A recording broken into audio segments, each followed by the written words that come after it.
Queen's bedchamber was completed during Louis XIV's second building campaign, a so-called peacetime effort. The mood of the day was brightly nationalistic, favoring the use of indigenous materials.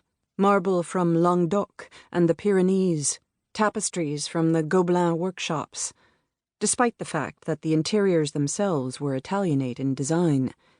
The bedchamber ceiling, for example, was divided into multiple compartments, and everything in the room was banded in marble, contributing to an oppressive and oddly trust feeling in all the queens who slept there.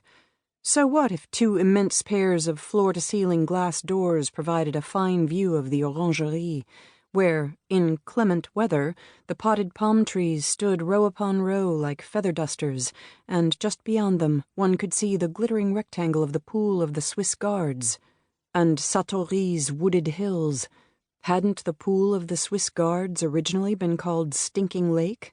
Marie-Thérèse died in the bedchamber, as did Marie Legzenska, beloved's equally long-suffering wife. He replaced some of the marble with wood, most notably on the floor, added bronze doors, and hired Boucher to paint the ceiling compartments with grisaille celebrations of the Queen's virtues, all of which, lucky for him, had their roots in a dull and basically tractable nature. Marie Antoinette hated the bedchamber. She did what she could to make it a more congenial place, putting up giant mirrors festooned with gilded bronze lilies, getting rid of all the tapestries commemorating the Sun King's military victories, and covering the walls instead in a lustrous white gros de tour embroidered with bouquets of flowers and ribbons and peacock feathers. Wherever possible, she added fringes, tassels, plumes, and braids, as well as cramming in chiming clocks and footstools, wing chairs, and dainty cabinets, which were in turn filled with lacquerware, crystals, jasper, sard, and petrified wood. But nothing helped. A box is a box, after all, no matter how many pretty things you put inside it.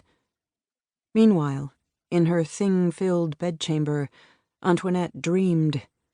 She dreamed that while she slept, her keys were taken from her pockets, permitting anyone to unlock her desk and read her letters, while at the same time making it impossible for her to lock them back up.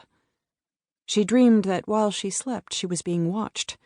Sometimes it was her mother's face bending over her, scowling, checking for signs of disobedience. Sometimes it was Merci's face, masking disgust. Sometimes a complete stranger's. The dirt-smeared face of a Savoyard, for instance, who seemed to have climbed onto the chimney-piece, grinning and shouting words of encouragement, as, meanwhile, a very hot fire burned near at hand, nearer than it should be unless it had somehow escaped the fireplace. "Go away! Go away!" The glass doors were caulked shut and pasted over with paper, and on all sides thick tapestry screens were held in place with rope, just barely protecting her from a great press of people, watching and whispering on the other side. The smell of vinegar, lavender, hyssop, a hand inside her, a hand on her stomach, and shamefully, her naked body exposed from the waist down. Such pain! "Open the doors, please!" But this was no dream, and the next thing she knew, there was the Princesse de Lamballe's hand right in front of her face, her awkward, overlarge fingers with their embarrassingly chewed nails making the private signal they'd settled on for girl. All those chairs and clocks and mirrors and crystals and chimes and hands and mouths and noses sucking up what little air there was. First came a muffled thump as the princess fainted, followed by a low moan as the queen followed suit. "Warm water!" shouted the terrified accoucheur, who thought she was dying. "She must be bled in the foot!" But the room was so packed with princes and counts and countesses and foreign dignitaries, as well as everyone who'd wandered in from the courtyard, not to mention all the furniture and knickknacks, that there was no way to get a basin of water through to him, and so he was forced to lance her foot without it. One quick jab and a jet of blood came spurting forth. Naturally, this cured her at once. It was December 20th, 11 o'clock in the morning. Antoinette had been in labor for 8 hours. Louis smashed through the caulk and paper and glass, letting in gusts of cold winter air and a few flakes of snow.